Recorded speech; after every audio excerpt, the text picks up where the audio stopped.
32 centuries ago, on the west bank of the Nile, a man did not show up for work. And we know that. We know it because his foreman kept a register, and next to that man's name, written in red ink, somebody recorded the reason he stayed home. The scorpion bit him. That register still exists. It is a slab of limestone covering about 280 days, around 40 workers, every absence logged like a modern attendance sheet. And the reasons these men gave are some of the most human things ever written down. But here is the part I need you to hold on to, because we are coming back to it at the end. This same group of men, the ones calling in sick over scorpions, did something on this job that no human being anywhere on earth had ever been recorded doing before. I will tell you what they did, just not yet, because the question sounds simple. What did the ancient Egyptians actually do all day? Not the pharaohs, not the gold and the mummies and the curses, the regular people. And the real answer is stranger and a lot more familiar than the movies ever told you. The people who built the pyramids were not whip-driven slaves, and they ate better than you would ever guess. Ordinary workers got the weekend off. Grown men wore black eyeliner to work, and once a year, the entire society threw a party whose actual stated purpose was to drink until you collapsed on the floor of a temple.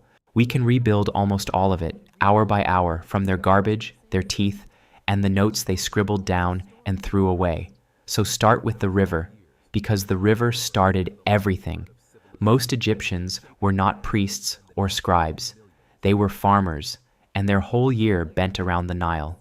They split that year into 3 seasons. First came Akhet, the flood, from roughly June to September, when the river swelled and swallowed the fields whole. Then Pere, when the water pulled back and left behind black mud so rich you could plant straight into it. Then Shemu, the harvest, racing to bring everything in before the heat. The entire economy ran on guessing that flood correctly. Too low, and people starved. Too high, and the water swept their homes away. So officials measured the river against marked walls called nilometers and set the whole year's taxes by how high the water climbed. A good flood was money in the ground. A bad one was famine. Now think about that flood season again. For months, your farmland is sitting underwater. There is nothing to plow, nothing to plant. So what does an entire country of farmers do with itself for a third of the year? They did not sit around. They went to build. And this is where one of the biggest myths in history quietly falls apart. For centuries, people pictured the pyramids going up under the lash, hundreds of thousands of slaves dragging stone while overseers screamed at them. That is Hollywood. It is not what the evidence shows. In 1990, archaeologists uncovered the workers' cemeteries at Giza, and right next to them, a whole lost city. The Egyptologist Mark Lenner spent years digging it out of the sand. It had bakeries, it had breweries, it had barracks that could house something like 1,400 workers at a time, rotating in and out. And these workers were fed. We know roughly how well because the animal bones are still sitting there in the ground. The estimates run to something like 4,000 pounds of meat a day, cattle, sheep, and goats, beef, on a construction site in the desert 4,500 years ago. These were not starving captives. They were skilled crews and conscripted farmers working off their labor almost like a tax. And when one of them died on the job, he was buried with honor in the shadow of the very thing he had helped raise, with bread and beer set out for his afterlife.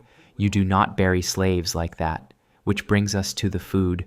And honestly, the food is the entire story of daily life in one bite. 2 things turned up at nearly every single meal, for the rich and the poor alike, bread and beer. And beer was not a treat here. It was breakfast. It was thick, soupy, barely alcoholic, much closer to a liquid loaf of bread than to anything you would order tonight. And it was so fundamental to survival that workers were literally paid in it, along with grain. A man's wages could be counted out in jugs of beer and loaves of bread. But there was something hiding inside that bread. Something that 3,000 years later is written right into their skulls, When you grind grain between two stones all day, every day, tiny flecks of rock and grit end up in the flour.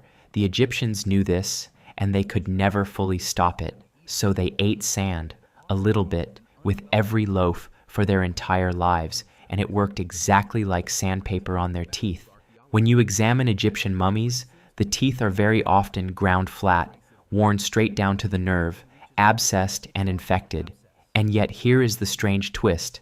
They had almost no cavities at all because there was almost no sugar in their diet. They were spared the disease that wrecks our mouths and destroyed by one that barely touches ours. Now, the clearest window we have into a normal working life comes from one specific village, and it is the whole reason this story can even be told. They called it the place of truth.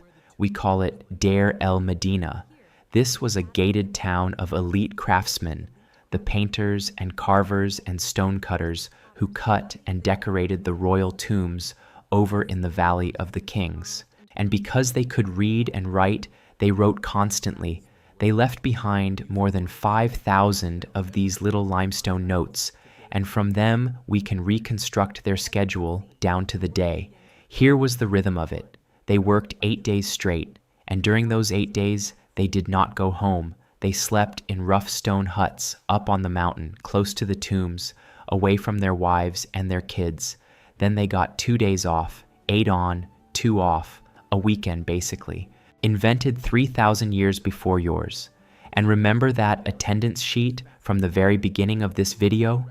This is exactly where it comes from. So let me actually read you why these men missed work, because every word of it is real, and it has not aged a single day. One man was out brewing beer. Another stayed home because his wife or his daughter was bleeding, which meant menstruation, and you were expected to be there to help. Several were absent wrapping and embalming a dead relative. One was building his own house. Some were simply sick. One had eye trouble. One had the scorpion. And more than a few have the same quiet little note written beside their name, away, drinking with his boss.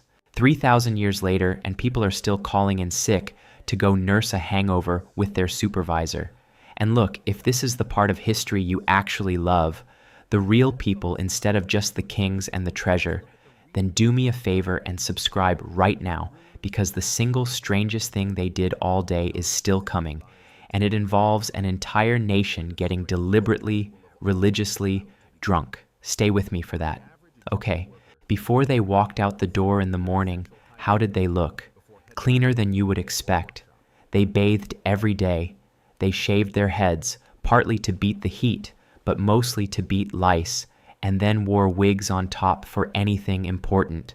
Both men and women lined their eyes with kohl, that heavy black makeup, and it was not only about looking good, it cut the sun's glare, and it may have helped hold off eye infections in such a dusty country. They had perfumes.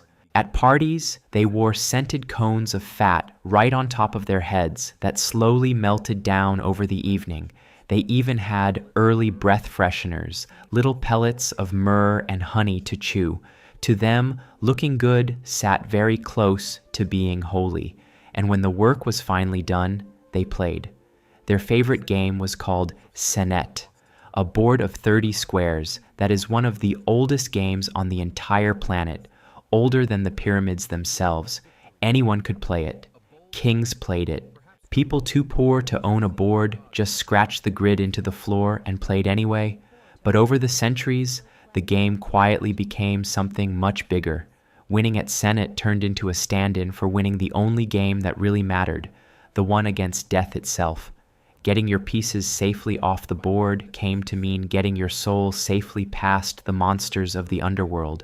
So they buried Senet boards inside their tombs so they could keep playing after they died.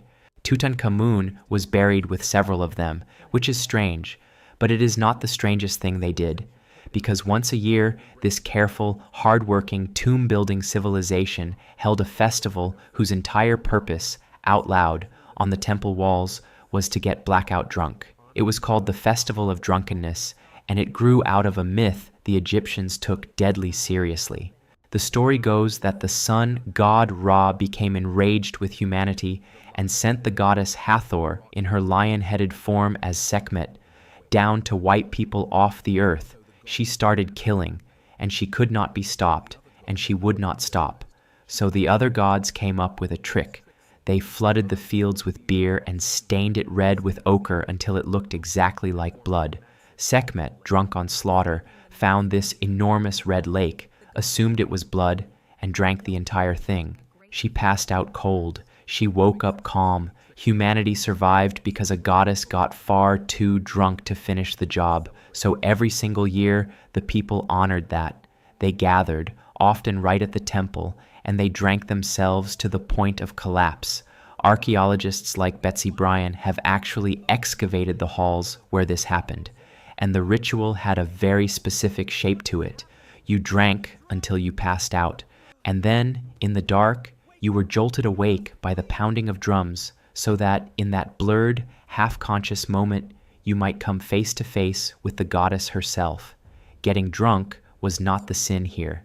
Getting drunk was the prayer, which finally brings us all the way back to those men, the workmen of the place of truth, the ones with the attendance sheet and the scorpion and the hangovers.